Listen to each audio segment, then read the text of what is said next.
celui qui est à tes côtés. Sema ni hapa mbele yako. Ne pleure pas. Usilie.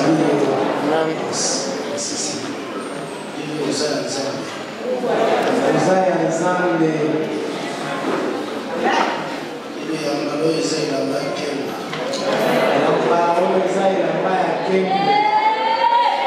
Amen. Amen. Dieu bénisse. Mungu awabariki. Je dois juste faire un rappel. Baba napenda tukufanya ukumbusho. Et avant cela, je dis merci à Dieu. Kabla ya ile anasema asante kwa Mungu. Merci pour sa miséricorde, sa bonté envers nous. Asante juu kwa wema wake, wema yake kwetu sisi. Il nous a soutenus. Ametusaidia. Il a voulu que nous puissions être là, Na alipendelea tuwepo en vie uzima et au milieu de vous. na katikati yenu. Merci pour vos prières. Asante kwa maombi yenu. Je dis aussi merci à tous les serviteurs, pasteurs, les anciens Baba anasema asante kwa watumishi wa pastori, wazee qui ont travaillé durant plus de 2 mois. walitumika hiyo miezi mbili.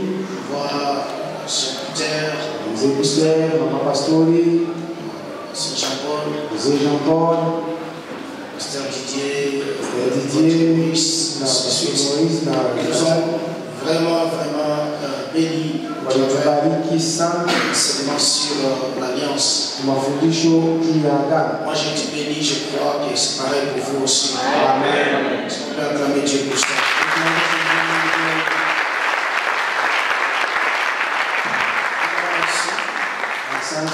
Alors, merci aussi pour votre présence ce matin. Asante tena kwa wenu asubuhi ya leo. Faisons un rappel, nous parlions des pas vers la plénitude. Tunafanya kumbusho, tulikuwa nasemezea maneno ya maandamano kwa utele. En fait, la plénitude c'est le thème de l'année. Hiyo utele inakuwa ni kisha Dans cette première partie, nous avons vu la plénitude sur le plan spirituel. sehemu ya kwanza tuliona hiyo kujazwa kwa namna ya kiroho. Dieu nous comble, Dieu veut que notre œuvre soit accomplie. Mungu anatujaa, anapenda kazi Dieu yetu veut que nous itimizwe. puissions vivre la satisfaction. Anapenda tupate kuishi kutosheka. Nous avons vu sur le plan spirituel, vous pouvez expérimenter la plénitude de l'esprit. Tunaona sehemu ya kiroho unaweza kuishi hiyo utele wa Par roho. la nouvelle naissance, Kwa l'esprit de kuzaliwa Dieu vient en vous, kwa il habite en vous, inaketi rempli. inamijaa Il veut aussi aspirer na unapenda tena kutakia à la prière, à la sanctification. maombi, utakaso. Dieu vous remplisse davantage. Na Mungu amejaa tena kwa utele. Amen, amen. Amen. Et vous puissiez vivre votre vie de satisfaction Na avec le muishi Seigneur. maisha yenu ya Et kutosheka également la kwa Mungu. plénitude par rapport à la satisfaction, l'accomplissement de notre œuvre, Kuna upapa tena les résultats ya matokeo ya kazi yetu de notre activité. ya kazi yote yetu ambayo Alors, tunafanya. c'est par là que nous parlons de pas vers la plénitude. Kule tulisema maandamano juu Le ya premier utele. pas, nous avions dit, c'est la séparation. Maandamano ya kwanza tulisemaka ilikuwa ni Nous kuachanisha. avons pris pour référence la vie de Jacob, de David. Kama kionyesho maisha ya Daudi.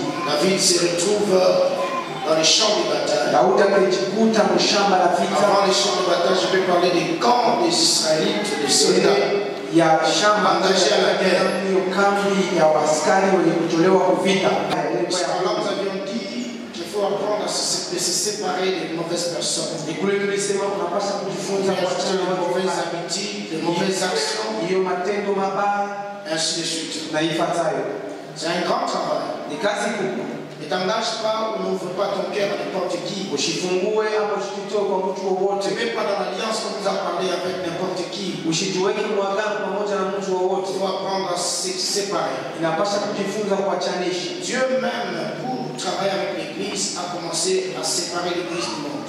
Mungu peke yake juu ya kutumika na kanisa alianza kuachanisha kanisa na dunia. C'est ça même l'appel, la sélection. Ndiyo mwito, kuchagua na ifuatayo. Nous devons veiller sur ça. Tunapaswa kukesha kwa hili. Un homme qui te décourage Mtu ambaye anapunguzwa nguvu n'est pas une bonne personne. ana mtu mwema. Amen. Amen.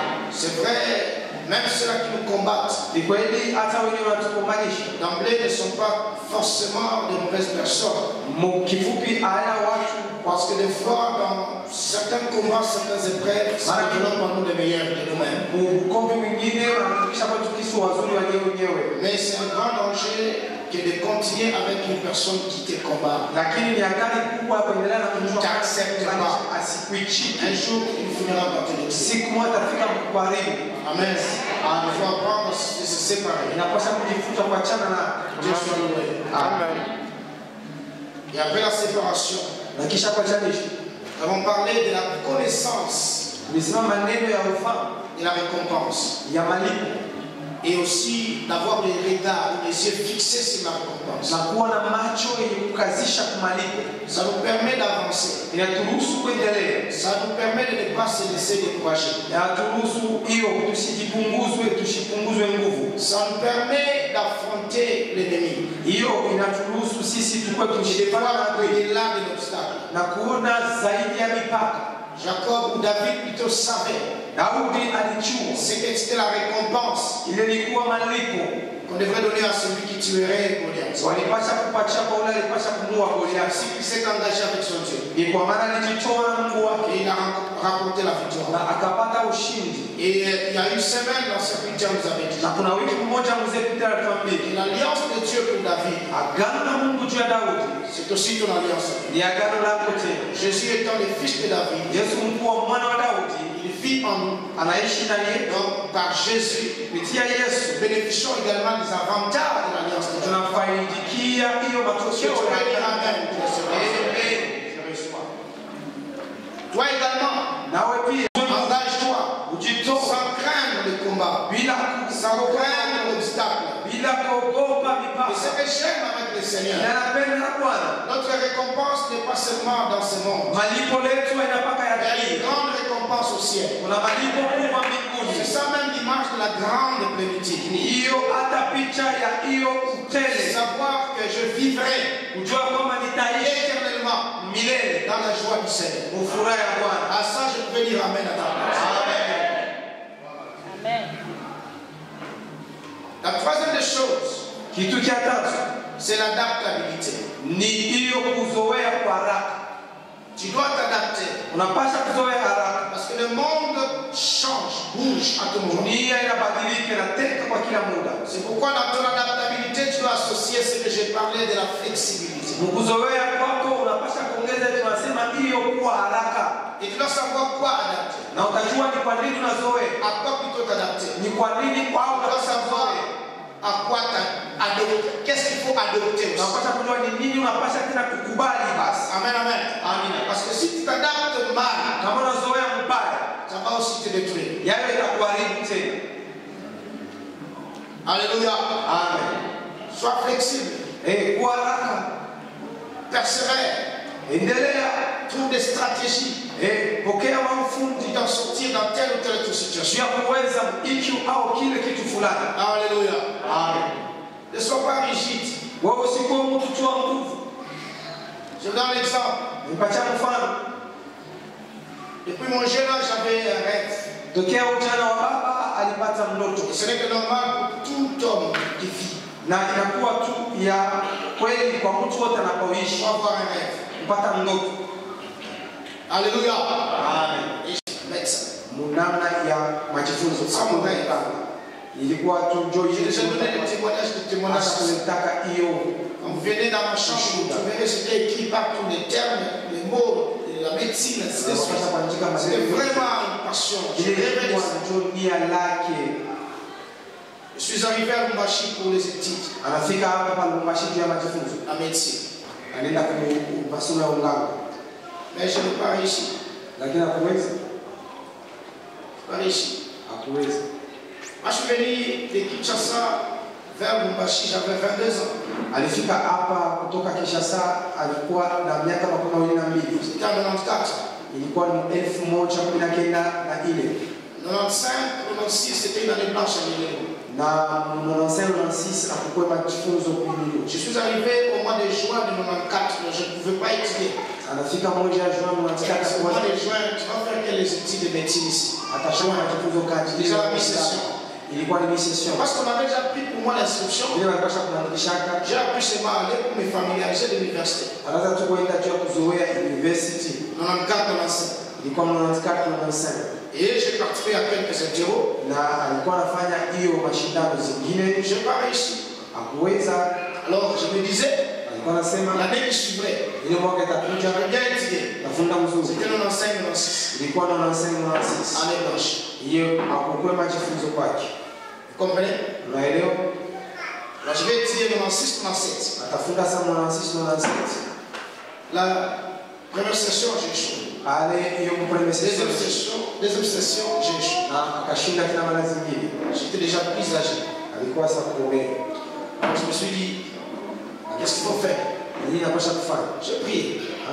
C'est une bonne chose de consulter l'Éternel. Et Dieu m'a orienté. Dans ma souffrance là, Dieu m'a parlé. Alléluia. Amen. Tout ce que je vis aujourd'hui, ça fait partie de cet exercice. Si je n'étais pas flexible, si je n'étais pas adapté, je ne serais pas médecin. Je peux toujours être médecin. Mais peut-être après beaucoup d'années. Amen, amen. Et je peux passer à côté de la pensée de Dieu. Alléluia. Amen. Mais aujourd'hui, je glorifie l'Éternel. Parce que je suis médecin. Je ne traite pas que les physiques. Je suis le spirituel. Beaucoup de gens m'ont vu dans les rêves. Habillés en blouson de médecin. Alléluia. Amen. Que Dieu bénisse. Adapte-toi. Sois flexible. C'est un grand pas pour la politique. C'est le quatrième pas. Quatrième pas. La créativité. Créativité. Faut être créatif. Dieu est créateur. Il a pris son esprit. Il a mis ça en toi. C'est l'esprit de Dieu qui est en toi. C'est l'esprit du Dieu créateur. Toi, tu es créatif.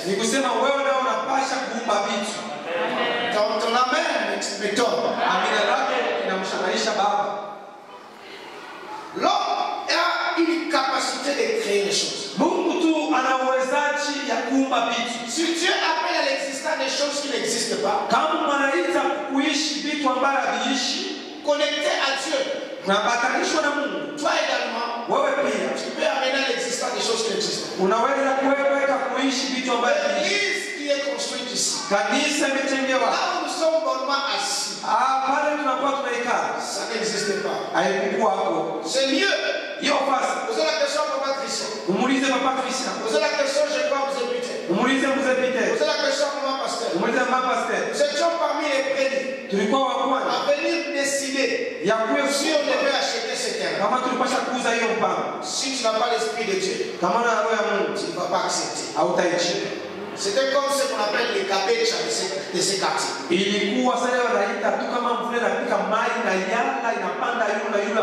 Le témoignage de ces quartiers nous dit ceci. C'est lié. C'était la capitale de la sorcellerie.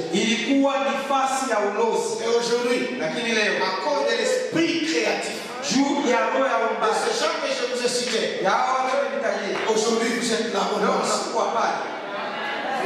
Si quelqu'un était parti d'ici avant 2011, on les ramenait en ce lieu, il ne va pas croire. Je me souviens, avant 2011, je ne pouvais pas passer sur cette même avenue pendant la saison de pluie avec ma Jeep Pajero. Je ne pouvais pas passer. Il y avait de la boue impossible. Vous ne pouvez pas passer jusqu'à l'arrivée d'Irikonja. Non. Mais aujourd'hui, ça passe. Même les petites voitures. Pendant la saison de pluie, pendant la saison sèche, nous marchons. Pourquoi? Parce qu'il y a un esprit créatif qui a transformé cet endroit. Je dis à quelqu'un qui veut vivre la plénitude, sois créatif. Tu ne vois rien. Cela ne veut pas dire qu'il n'y a rien. Il y a toujours quelque chose. unapaka kitu kimoja. Il a suffi juste d'un bâton. Ilipasha tu bakora pour que Israël sorte de l'Égypte. Dieu a Israël atoke Misri. Dieu n'avait pas besoin de chars de combat. Mungu akuhitaji magari za vita. Seulement Moïse Kati. Anamwambia j'ai un bâton, c'est ça. Nakuwa na nini? Nakuwa na bakora. Yesu de côté. Sois créatif. Sois créatif. Amen. Et le cinquième point, ou le cinquième pas, mandamano ya tano. Qui peut se rappeler? C'est par là où nous sommes arrêtés. Ni pale tulisimamia. La souffrance, mateso et le travail. Makazi. Vous vous rappelez? Parce que l'église des fois les gens oublient. La souffrance, mateso et le travail. Makazi. Tout ce qu'on nous a enseigné sur l'alliance. Je vous dis la vérité. Ça fait partie aussi de la souffrance. Il y a des choses qu'il faut souffrir pour vivre heureux. Amen. Amen. Tu veux vivre un bon mariage? Souffre aujourd'hui. En tant que bon célibataire. Amen. Demain, kesho, tu seras heureux dans ton mariage. Mais si tu refuses de souffrir aujourd'hui, en tant que bon célibataire, c'est ton problème à toi. Que Dieu soit loué. Amen. Et je disais par rapport à la souffrance, ce n'est pas que je vous invite à une vie de souffrance, mais plutôt, j'aimerais que quelqu'un comprenne que la souffrance n'est pas toujours ou forcément destructive. Non.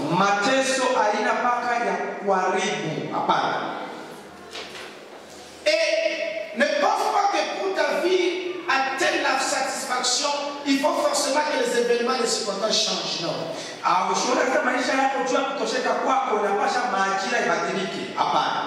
Mais c'est plutôt à toi de changer. Yes. Comment tu vois la souffrance? Parce que la souffrance peut venir des hommes. Ça peut venir de l'ennemi. Mais également ça peut venir de Dieu. Et surtout quand ça vient de Dieu, la souffrance, c'est vraiment un instructeur. La vie des gens qui ont appris après la souffrance ou par la souffrance, c'est différent de celle de ceux qui n'ont jamais souffert. Paul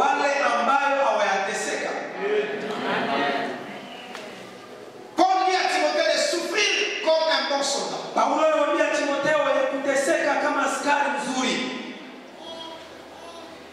Change face à la souffrance. Vois la souffrance autrement.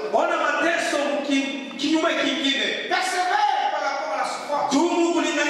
Et crois toujours après la souffrance. Il y a une vie meilleure. À l'instar de notre Seigneur Jésus, il a souffert la croix. Mais après la croix, la Bible dit, Dieu l'a élevé. Pas de n'importe quelle façon. Souverainement. Dieu te lève aussi.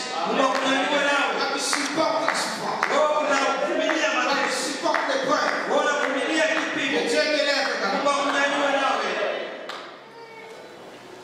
La souffrance de Jacob avait duré 20 ans. Mais ça ne l'a pas tué. Après les 20 ans, Dieu est intervenu. Dieu a prononcé son jugement. Et Jacob a béni l'Éternel. Nous avons parlé de la souffrance. Nous avons parlé également du travail. Rapidement une parenthèse. Je disais que la souffrance peut venir des hommes. J'aimerais exhorter les peuples à ne jamais être la cause de la souffrance des autres. Dites amen. Amen. Je le dis encore. Ne jamais être la base ou la cause de la souffrance des autres.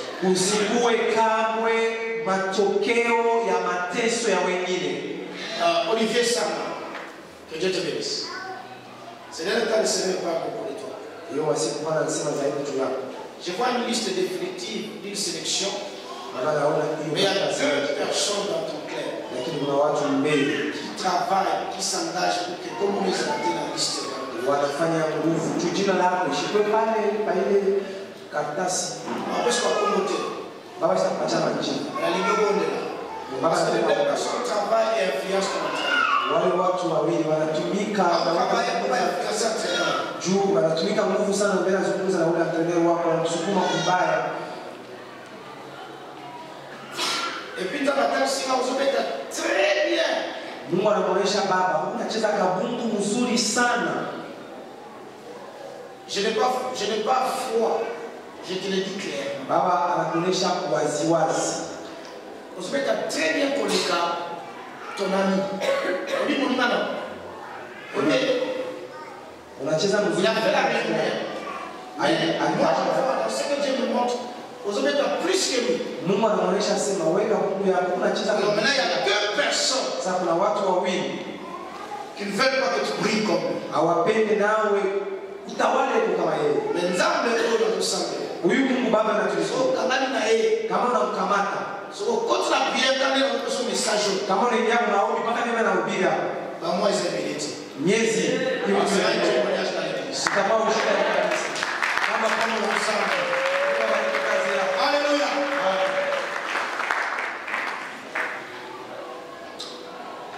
Ne sois pas la base. Usifofu matokeo ya mateso ya wengine. Il n'y a pas quelqu'un qui pleure à cause de toi. Usikuwe mtu analia juu yako. C'était une parenthèse que j'ai faite. Ilikuwa mketo ambayo ameifunga. Face à la souffrance, j'avais dit, mateso baba alisema, il faut prier. Napasha kuomba. Il faut croire que la souffrance n'est pas définitive ou éternelle. Napasha kuamini kwamba mateso haina ya milele. Et également, il faut accepter la souffrance comme un instructeur. Na tena napasha kuchika mateso kama mafundisho kama mwalimu. Deuxième point, le travail. Luta ya pili, kazi. Ici, en parlant de travail, je vais aborder ça sur 2 volets. Hapa mkusema maneno ya kazi, baba napenda kusema hiyo matua mbili. Et c'est la matière d'aujourd'hui. Na hiyo inakuwa na mafundisho ya leo. Vous pouvez écrire.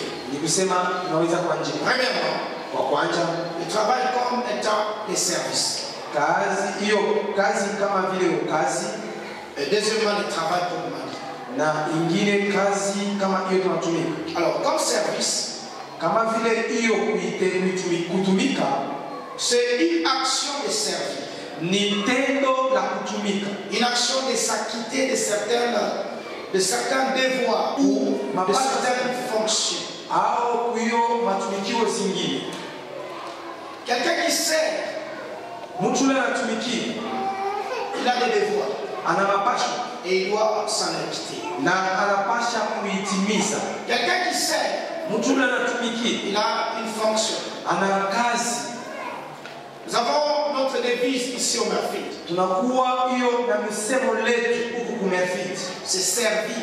Ni kutumia. Ou encore les services. Au kazi. Et non pas les titres. Hapana hiyo mpangio. Autrement dit, kusema kwingine, même si tu es pasteur, hata kama uko pastor, tout ce qu'on attend de toi, yote wanakuchungilia, c'est de faire les services de pasteur. Ni kufanya kazi ya upastori. Amen. C'est pourquoi ce n'est pas un accident. Ni kwa maana yana mshiba. Quand vous nous voyez servir, kama unamuona anatumikia, ce n'est pas les titres qui portent, qui importent. Haina hiyo, mais c'est des services. Lakini ni kazi. Parce que si tu mets le titre en lieu place du service, kama unaweka hiyo mpangio kwa nafasi ya kazi, c'est fini, unamaliza. Tu es mort. Umekufa. Dieu quand il a créé l'homme, il a vu d'abord le service. Mungu wakati aliumba mtu aliona kwanza kazi. Il place l'homme comme le maître de tout. Anaweka mtu kama mwalimu wa yote. Mais il demande de cultiver le jardin. Lakini anamlomba alime shamba. Si c'était à notre place, kama ilikuwa nafasi yetu, nous allons commencer à envoyer les lions. Tulipasha kutuma siku. Il va cultiver. On va faire ceci. On va faire cela. On va faire cela. Dis à celui qui a écouté les services. Les services. Chez nous en Afrique, quand on voit l'homme en train de faire quelque chose dans la maison, Surtout si c'est dans la cuisine, on l'a dominé. On se pose la question de savoir. Si nous on nous a dominé par nos femmes, c'est que nous faisons à Jésus. C'est pas une domination. C'est Dieu qui m'a dominé Jésus. C'est nous qui avons dominé Jésus. Nous ne pouvons pas lâcher. Nous nous absentons. Dieu ne peut pas lâcher. Mais, quand même, on a dit, Yes, on a tué la toute. Yes, on a pris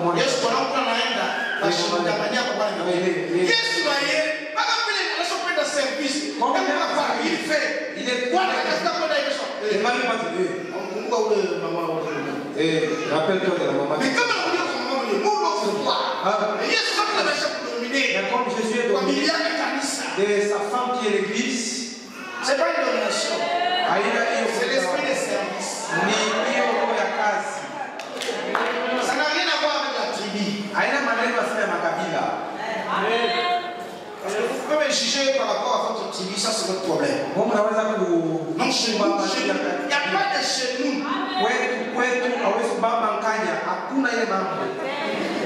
C'est une action de service. Vous savez, quand vous allez ici à côté chez les anglophones, la femme prépare. Elle vous met à manger. Vous mangez, vous êtes rassasié. Qu'est-ce que les gens font? Et même ils prennent des assiettes.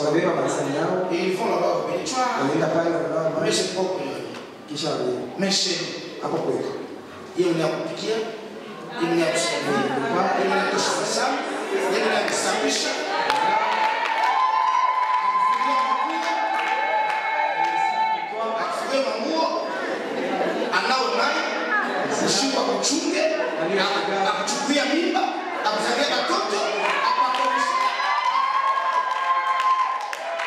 les services.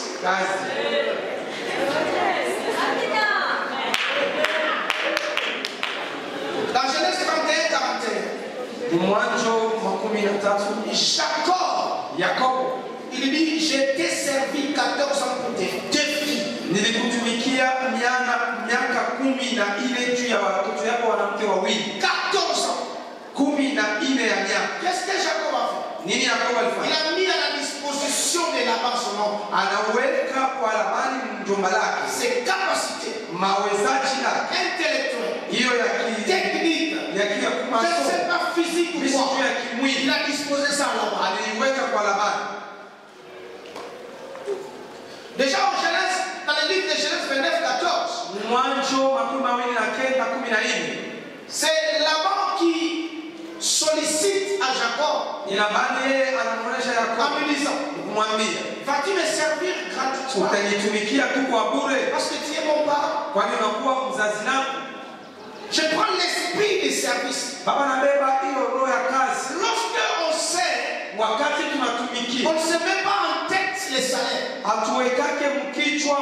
Mais plutôt on prend tout ce que nous avons, on le met à la disposition des autres pour leur bien-être. Amen. Donc quand nous servons même Dieu, nous disposons tout à Dieu pour son œuvre, pour l'avantage de Dieu. C'est comme ça que Jésus s'est dépouillé et il est devenu serviteur. Un roi serviteur.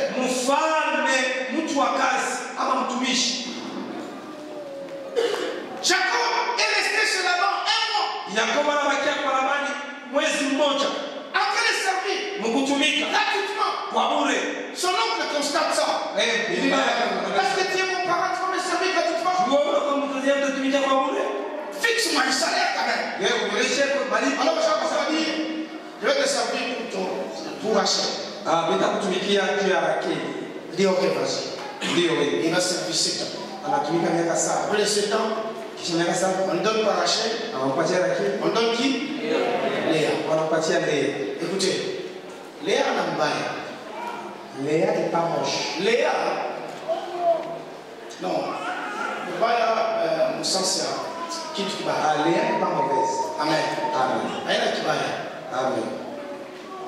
Léa est pour ça la réponse de Dieu à ce que Jacob n'attendait pas. Léa, c'est la réponse de Dieu quand il est pour moi pour la tuer. Vous avez compris? Amen. Jacob pour elle, je vais servir pour avoir Rachel. Mais Dieu la récompense autrement. À travers la culture ou la coutume, Dieu lui donne Léa. Ce que Dieu nous donne, des fois sans que nous puissions lui demander ça, c'est toujours meilleur que ce que nous voulons recevoir.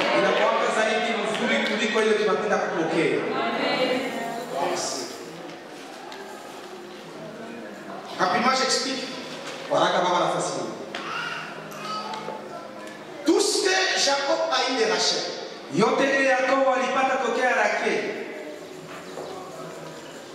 c'était Joseph. Et puis Benjamin. Mais dans la vie de Rachel elle-même, c'était la plainte. Donne-moi des enfants où je meurs. 2.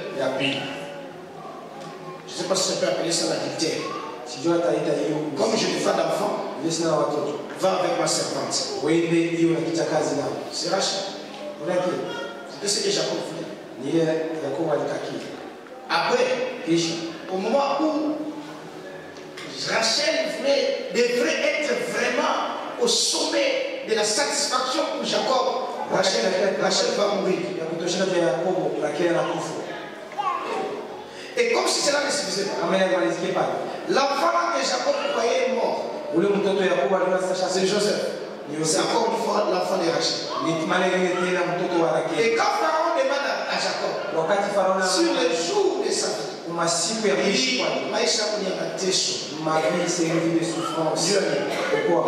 Rachel. Mais regarde de l'autre côté. Léa qui n'était pas belle, le visage. Qui n'était même pas dans la prière de Jacob. Il va lui donner Shida. La royauté. Et ça continue jusqu'à aujourd'hui. Que Dieu te donne au-delà de ta demande. Amen. Il a servi autant d'années pour les fils, les filles. Et il va ajouter 6 autres années. 6 autres années pour les troupeaux. Alléluia. Amen. Quelle est la leçon qu'on peut tirer de là? Quelqu'un qui voudrait atteindre la satisfaction, la plénitude, doit servir en ayant comme premier point ce que nous appelons les nerfs du service. Les nerfs.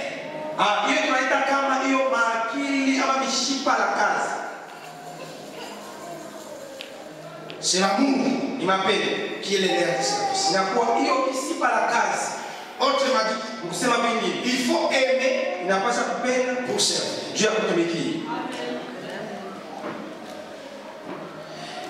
Et Jacob, la Bible témoigne qu'il a travaillé 7 ans. Et c'était comme une semaine pour lui. Pourquoi? Parce qu'il aimait Rachel. Si tu aimes quelqu'un, tu vas le servir. Et le Seigneur Jésus donne un rapport entre l'amour et le service. Quand vous lisez dans Jean chapitre 14, verset 15, si vous m'aimez, vous garderez mes commandements. Or, garder les commandements, dans les épîtres, cela revient à la mise en pratique de la parole de Dieu.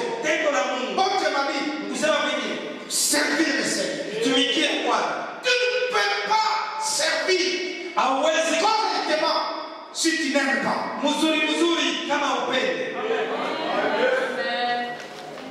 Le frère qui a la technique n'a pas fait les études pour ça. Parce qu'il a aimé. Il se perfectionne en servant. Et aujourd'hui,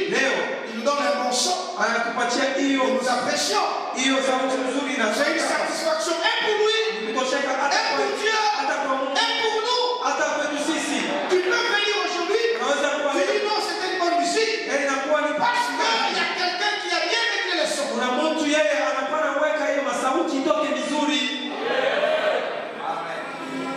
Dis à celui qui est à tes côtés. Tu sais pourquoi tu ne sers pas bien? Tu sais pourquoi tu ne sers pas bien? Parce que tu n'as pas encore aimé. Parce que tu n'as pas encore aimé.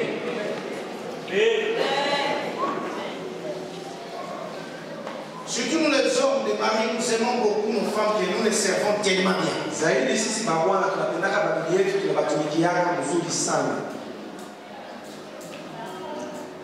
Tu peux avoir juste 500 francs.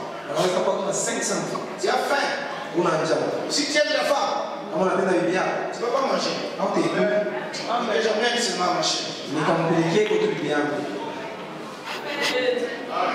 Que les femmes dont les maris les servent bien puissent dire Amen.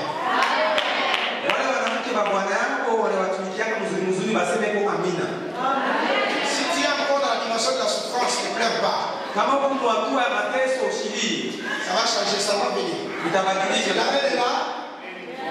L'année est. Il a servi. 20 ans. Quel service à cause de l'amour. Jésus est devenu serviteur à cause de son amour. Il y a un rapport entre l'amour et le service. Ayons l'amour pour Dieu. Ça nous amènera à garder ses commandements. Ça nous amènera à les servir. C'est pareil dans ces rapports-là. Dieu également nous sert. Parce qu'il nous aime. Dieu nous sert. Qui sait que Dieu le sert?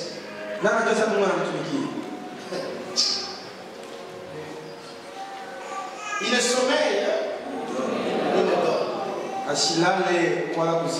Qui? Selon le verset là, qui? Celui qui garde Israël. Il fait quoi? Il garde. Celui qui fait quoi? Il garde. Ça. Vous ne devez pas garder. Vous devez pas chef, celui qui garde, qui est le chef. Vous devez pas faire sinon je t'en garde. Donc Dieu devient qui? Moi je ma bosse. C'est vous les bosses. La vie on a la. Et quand vous dormez là, ça fait très bien quand vous dormez là. On a pris un massage quartier. Un massage la nuit. On a je crois que je suis. Tu le laisses le matin. Mon Dieu, c'est Dieu qui t'a gardé. C'est parce qu'il est bien. Écoutez. Un soulard s'exclame. Mlevi mmoja huyu anashangaisha. Dieu m'aime. Mungu ananipenda. Vraiment. Mungu kweli ananipenda. Pourquoi il dit ça? Dieu anasema. Parce que malgré il m'a rentré en petite main. Ingawa alikuwa anatembea hiyo anakata kwa Mungu. Mais il est toujours en vie. Iko kama Mungu. Vous savez, moi je suis natif de Matadi. Baba anakuwa kwa Matadi. D'abord, pourquoi on dit ça Matadi? Matadi. On dit c'est pas Matadi. Alors, à côté de chez nous, il y avait un sentier ou une voie qui conduisait vers les grands, vers les marchés. Et c'était les marchés vers les quartiers. Alors, tellement qu'ils sont démontés, à un moment, à un niveau, c'est une pente. Pour faciliter la marche, alors les gens sont organisés, les gens ont construit des escaliers. Aïna ya Blonga, Aïna ya Mabrik. Et au bout de la marche là-bas, il y avait une grosse pierre. Alors, un soulard venait chaque fois. Il était sentinelle. Et chaque fois avant de rentrer chez lui, il était toujours ivre. Moi-même j'ai vu ça. Pas une seule fois. Autant de fois. Et tous dans les quartiers, on savait. Il marchait très bien. Et quand il arrivait pour descendre la marche, c'était fini. Il ne pouvait plus faire des pas de cloche. Alors qu'est-ce qui arrive? On était là, on attendait. Oh, il va tomber. Oh. Alors il descendait. Et il tombait. Mais, papa, je vous dis la vérité, ça c'est la pierre. Et le papa là tombé en l'envers, au bout de la marche, les escaliers. Et il allait toujours se coucher, sa tête passait par à côté de la pierre. Pas une fois, je vous dis, autant de fois que je l'ai vu tomber là, sa tête passait toujours près de la grosse pierre là. Et quand il tombait, il dormait. On allait appeler sa famille. Sa femme venait avec une brouette. Pour le prendre. Il chiait là-bas, je m'excuse. Tout était là. Et sa tête, jamais ne s'était collée sur la terre. Dieu, il nous sert. Les anges le prenaient. Ça c'est quoi? Pas les démons. Pas les démons. Ce sont les anges. Il ramassait les soulards. Oh, dors. Là. Dieu, il nous sert. Il nous sert. Mais cela ne fait pas dire. Continuons à ne pas les servir. Si lui nous a aimés et qu'il nous sert, nous également, nous devons l'aimer et les servir. Dans Exode chapitre 20, Dieu donne les commandements. Mais il dit quelque chose. Au verset 5, il dit ceci. Tu ne les serviras point. Tu ne vas pas servir les idoles. Parce qu'au verset 4, il parle des images, des représentations des choses dans les cieux, sur la terre. Non, tu ne vas pas te prosterner devant elle. Et il ajoute, et tu ne les serviras point. Pourquoi? Qui connaît? Car moi, car moi, l'Éternel, ton Dieu, je suis un Dieu jaloux. Jalousie à Mungu, jalousie à Mungu, c'est un degré très élevé de l'amour pour toi. À quel cœur, Dieu ne peut pas permettre que tu puisses servir un autre. Dis Amen.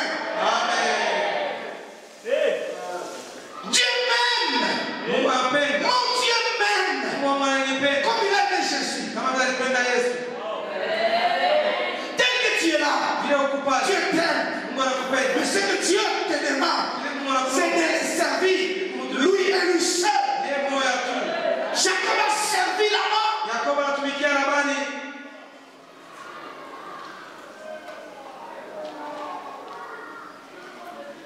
Après les nerfs du service,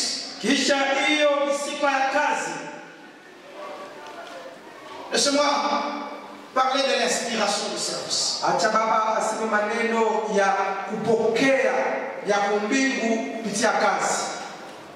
C'est la reconnaissance. Parce que je me dis que si Jacob a pu servir avant qu'on lui propose des salaires,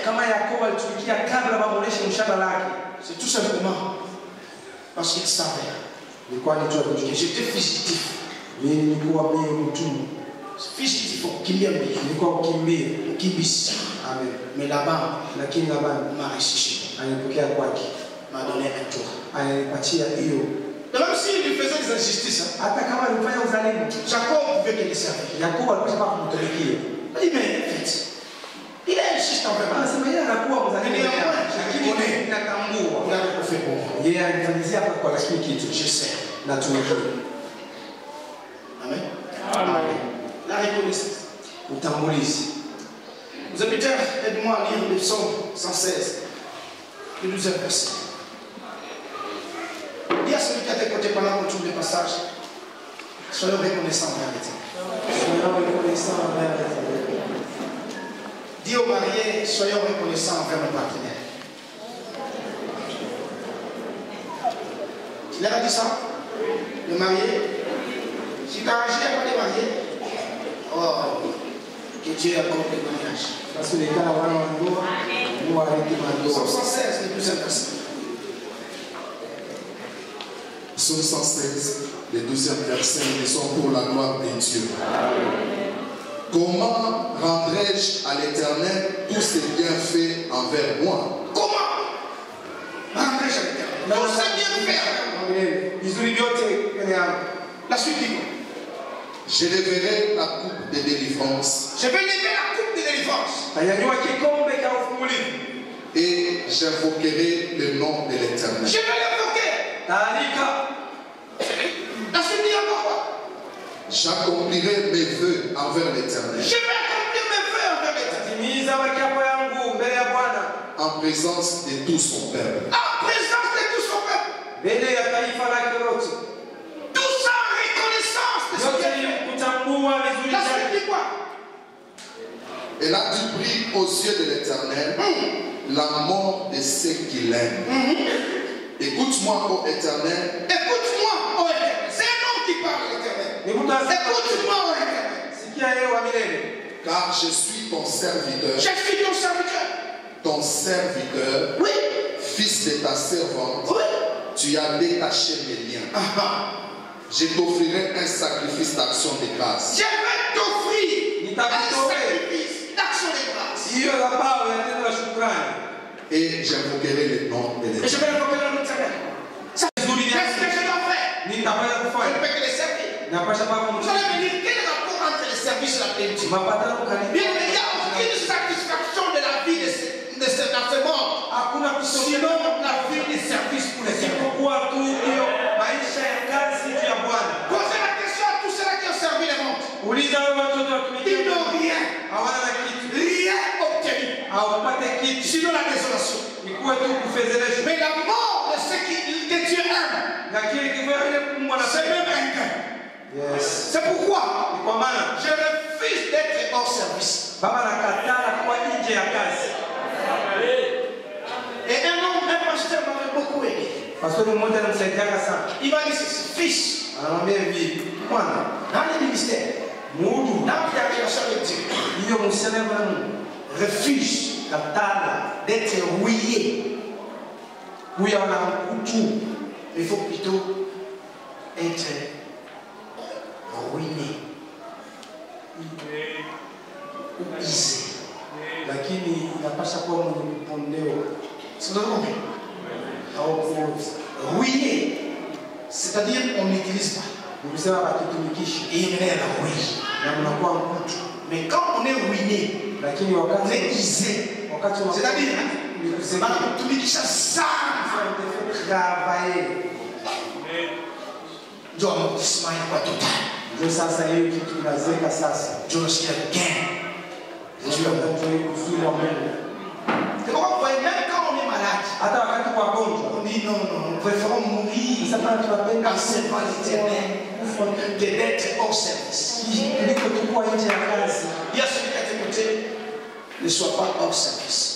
Ne sois pas hors service. Il y a des gens dans l'église qui sont inutilisables. Ils ne veulent pas. Vous pensez que Dieu vous a sauvé vraiment? Dieu c'est moi. Il vous a vraiment sauvé en livrant son Fils unique Jésus à la croix.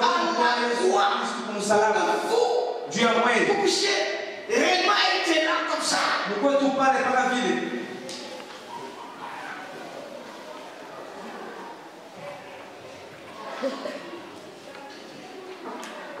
Rends grâce à Dieu. En étant reconnaissant. Inspire-toi de tout ce qu'il a fait.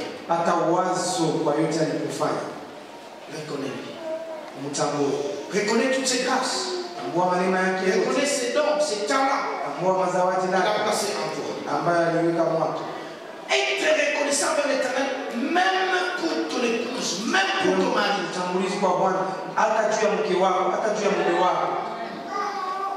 Sois reconnaissant. Serre-les à cause de ça. Que ça soit voilà comment le diable tourne. Dieu te donne les mariages. Tu refuse de les servir à cause du mari. Dieu te donne des enfants. Tu refuses de les servir à cause des enfants. Non. Au contraire. Ta reconnaissance de tout ce que Dieu t'a donné devrait t'amener à le servir davantage.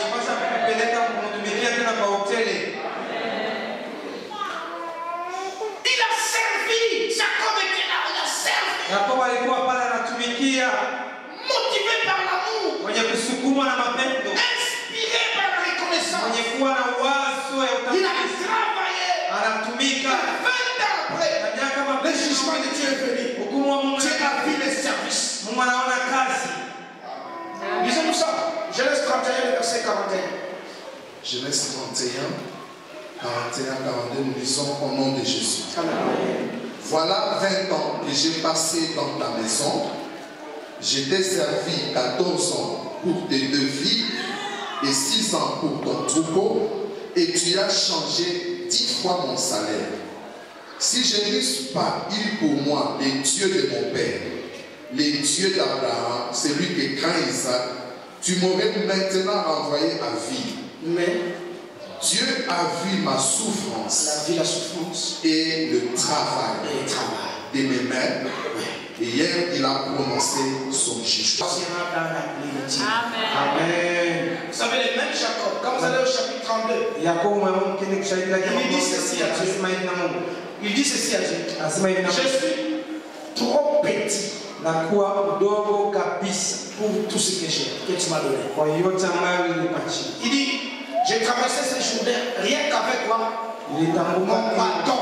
Maintenant, je rentre. Format 2 camps.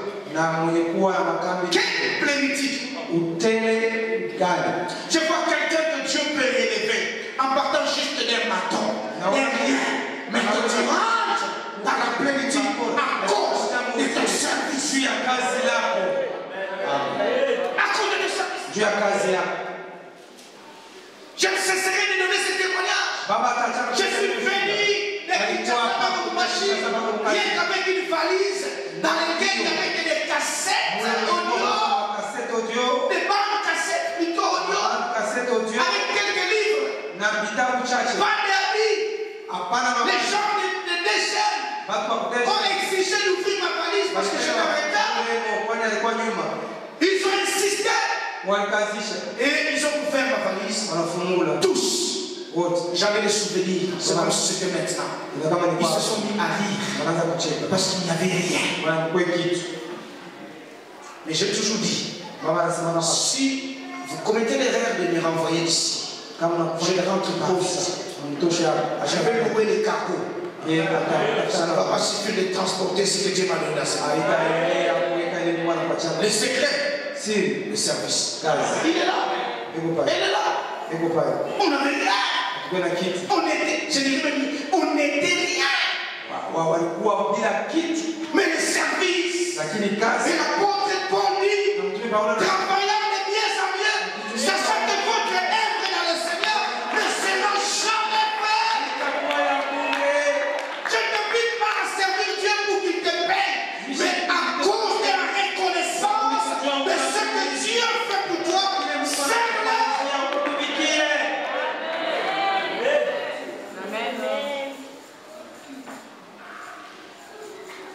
J'aime le frère Jerry. C'est un fils pour nous. Mais je vous dis professionnellement, c'est un grand responsable. Les gens qui connaissent ici, ils savent. Un grand responsable. Que Dieu me pardonne de donner son témoignage à sa place. C'est un grand responsable. Et quand il vient ici,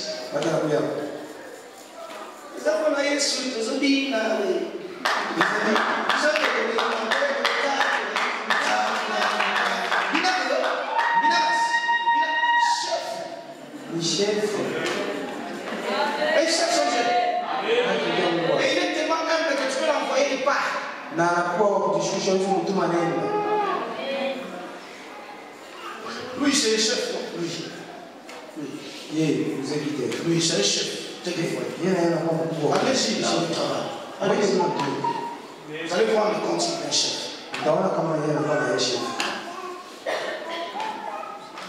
Même si ici à l'église on n'a pas construit pour lui des bureaux ici. Mais allez là, vous allez voir. C'est le chef. Mais il est là, en train de servir. On est avec lui au deuil ici sur Chico. Pour vous qui ne venez pas consoler les familles, ce n'est pas votre problème. Je parle à ceux qui est avec nous là. Il a dansé avec les communistes. J'ai dit ça à sa femme. Regarde pas. Est-ce que vous avez pas il est toujours là. Avec son papa. Chef, mais chef, parce qu'il est reconnaissant.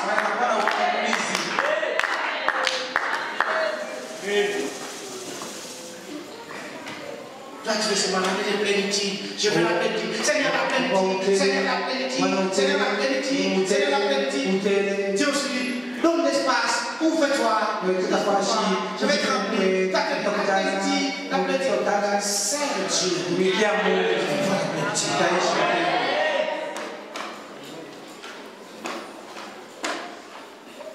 On n'a pas seulement besoin de donner des témoignages des personnes bibliques, non, des personnages bibliques. On est obligé de nous ici. C'est un Dieu. On est posé là. Il est là. On va voir, on fait les examens, les tests de laboratoire à l'hôpital. Le médecin regarde les résultats. Il dit non, j'ai besoin de voir la personne. Je l'ai accompagné chez le médecin. Le médecin regarde. Quand je regarde les résultats, je regarde ce que tu vois, la personne que tu vois, je suis troublé. Parce qu'au vu des résultats, elle, je ne sais pas, mais elle est là. Malgré ça, elle prie, elle t'accepte. Tu dis, approche-toi, dis, je prie, j'attends Dieu, je prie. Je regarde ma femme. Elle dit, j'attends Dieu.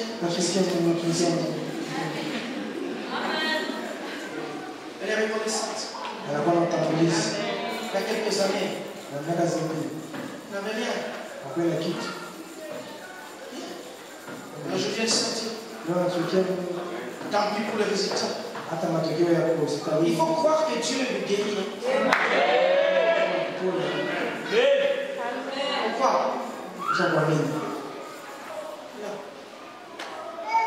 Parce qu'elle est reconnaissante. Une fois quand nous regardons nos enfants, oh Dieu.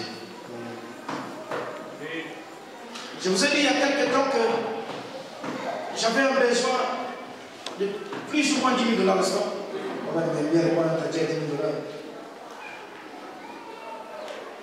À la date d'aujourd'hui, j'ai déjà plus que $6 000. Je l'ai reçu.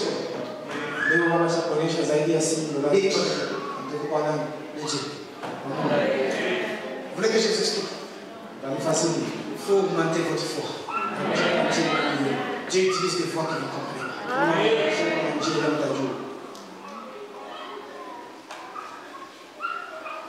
Servez Dieu. Soyons reconnaissants.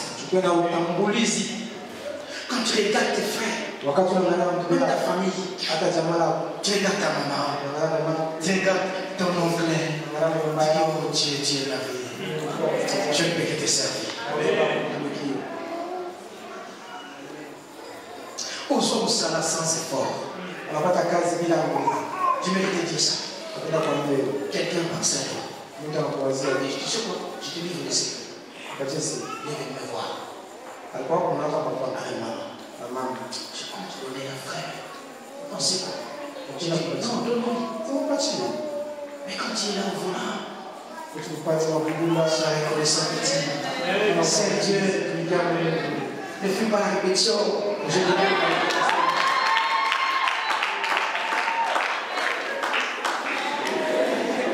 C'est Dieu.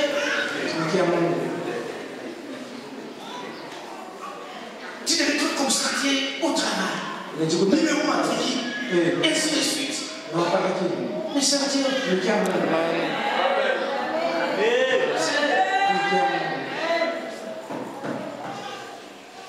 Un pasteur disait ceci. Je pense que j'ai vu même Abraham projeter sur le pasteur. C'est son nom. C'est le pasteur. Il enseigne simplement. Il dit, comment comprendre qu'à la réunion des familles, Dieu est présent. Pourquoi? Un dimanche, avant midi. Il dit comme ça dans la masse. Comment comprendre ça? Dimanche, c'est notre jour. Peut-être qu'en semaine, je n'ai pas su. Mais au moins les dimanches, je ne peux qu'être là. Pas le temps, mais à l'heure. Parce que je me dis, c'est mon temps pour servir Dieu. D'être dans sa présence. Vous savez que même venir à l'église, c'est servir Dieu. Même être là, tel que tu es là assis, c'est servir Dieu. Et le pasteur ne peut pas comprendre. Il dit, on ne respecte pas notre Dieu. Parce que les païens là, ils nous imposent. Réunion, lève. Nous partons. Vous croyez que demain va dire non, ton Dieu. Mais si tu lui dis, je ne viens qu'après le culte. Parce que chaque culte, tu dois servir Dieu à 9h. Même si en Chine, si tu viens à la réunion, alors ça vous dit quoi déjà? Vous l'avez acheté à couille. Tu vas être pour nous. Aujourd'hui, on ne respecte plus les chrétiens. Les interros, les cours, les verres, dimanche, tout ça, ils nous imposent. Mais allez chez les musulmans. Dans ma match de football, on va les reporter. Yes. Tu as un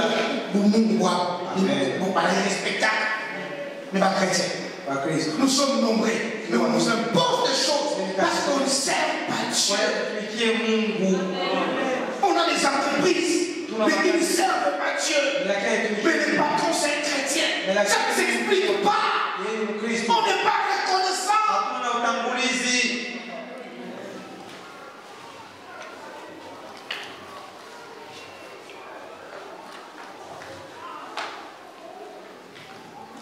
Reconnais-les.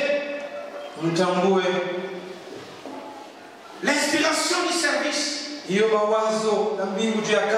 nous amène à être dévoués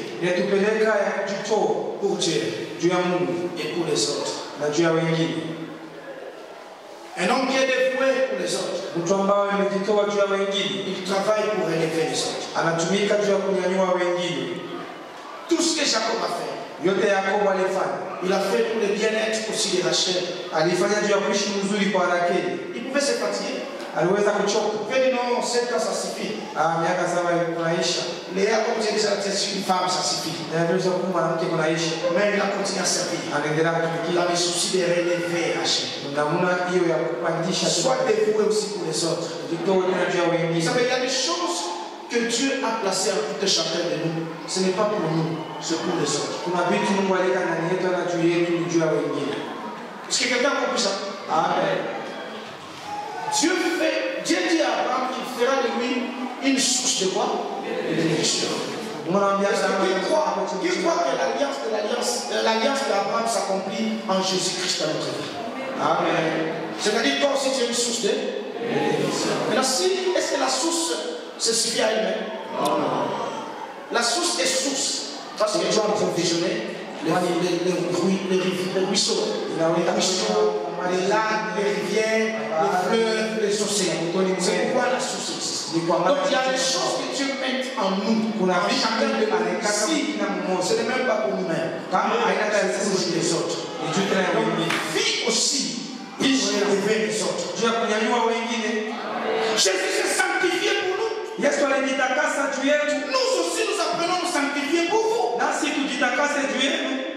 Les jours que vous apprenez, non, pasteur Weto, allez comme Charati, pasteur Weto, allez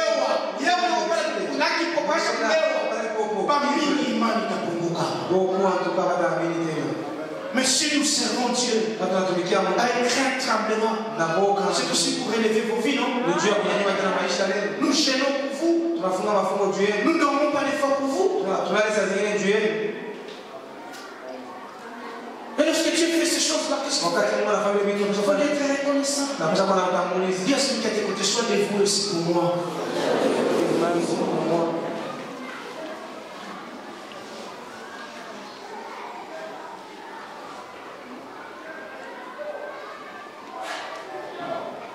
Ce dévouement pour les autres et pour Dieu nous aide à prendre la plus noble attitude qu'on puisse avoir sur cette terre. Quelle est cette noble attitude?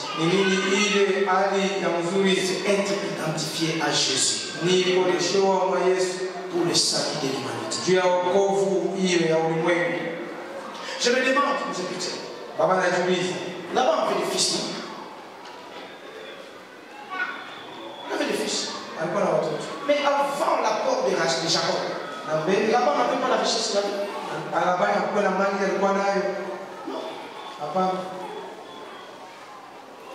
Il y a des choses qui vont connecter les saluts, l'épanouissement des autres, que lorsque toi, tu vas t'identifier à Christ pour donner ta vie pour les bien-être des autres. Les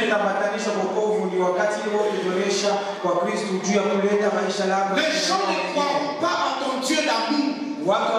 Si toi, tu ne leur montres pas l'amour. Bien-aimé, Dieu est d'amour.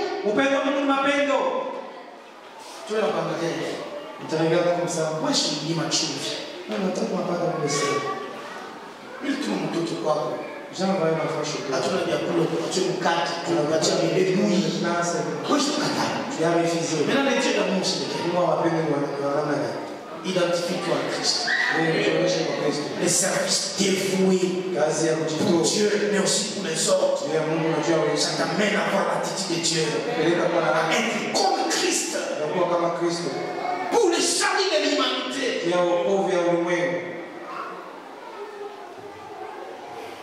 Ainsi, pour terminer ce point, je voudrais dire à quelqu'un, ça ne suffit plus de prêcher la croix. Mais il faut aussi, au-delà de prêcher la croix, porter la croix. Celui qui sait, c'est quelqu'un qui porte la croix. J'accepte de me priver, mais pour que là-bas soit béni. J'accepte de me priver, mais pour que Rachel ne reste plus célibataire. J'accepte de souffrir, j'accepte pour que qu'elle puisse vivre.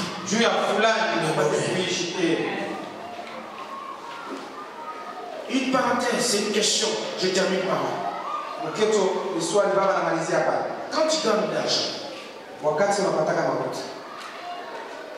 combien tu réserves pour les services des saints?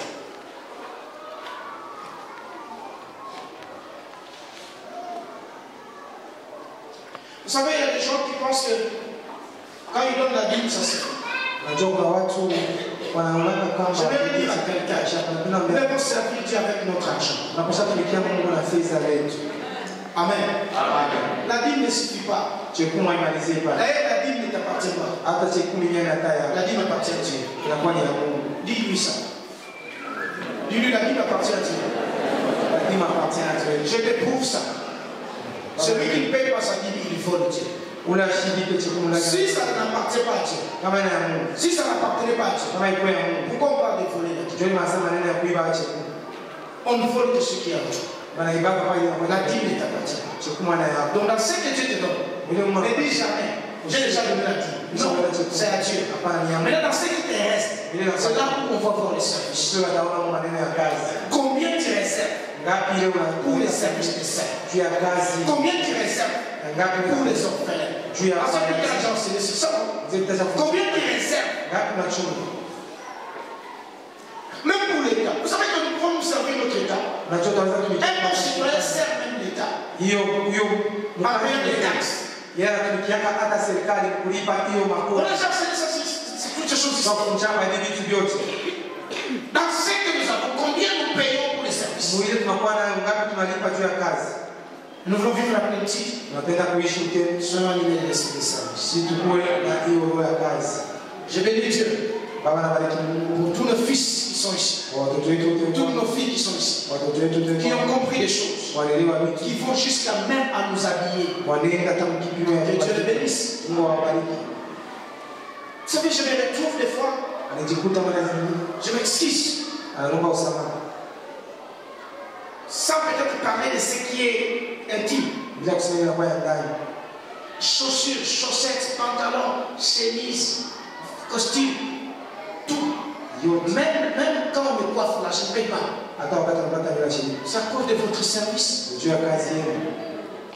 Si je suis présentable, c'est aussi pour votre fierté. Et c'est pour la gloire de notre Dieu à nous tous. Que Dieu bénisse ceux-là qui servent Dieu. En prenant soin même des hommes de Dieu. Moi je vous encourage. Faites des dons pour l'œuvre de Dieu. Faites ça. Et vous allez voir la plénitude au travers des services. Prochainement, nous parlerons du travail. Pour le travail, ce n'est qu'un rappel. Parce que l'année passée, par rapport à la lumière, nous avons parlé du travail. Nous allons encore rappeler sur le travail. Parce que je crois que sans le travail, c'est difficile de vivre aussi l'abondance dans certains domaines de la vie. Que Dieu vous bénisse.